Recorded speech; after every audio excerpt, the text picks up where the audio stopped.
ndani yetu, akaleta badiliko, akaleta badiliko, akaleta badiliko.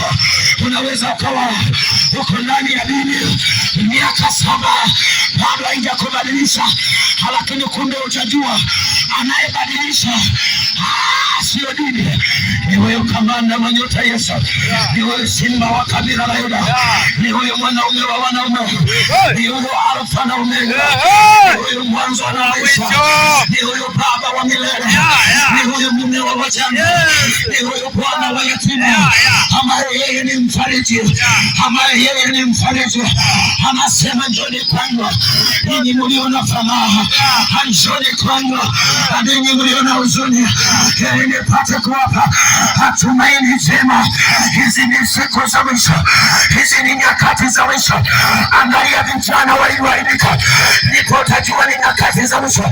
Maana vijana na wenyewe wameanza kujiuza, wamegeuza maumbile yao, wameweka maumbile yao wakawa maumbile ya kufanyia ushoga.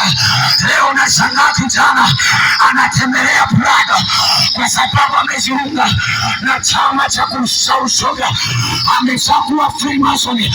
Unashangaa kijana anatembea, unafikiri zimekatika Singapore tu, anatembea namna hii, kumbe wameshamdungua, kumbe ameshadunguli.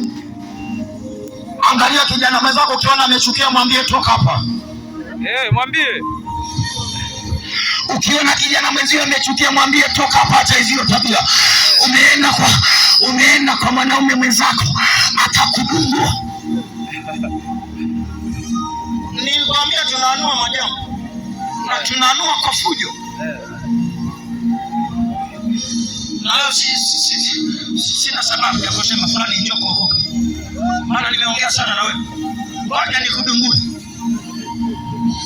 Unashangaa leo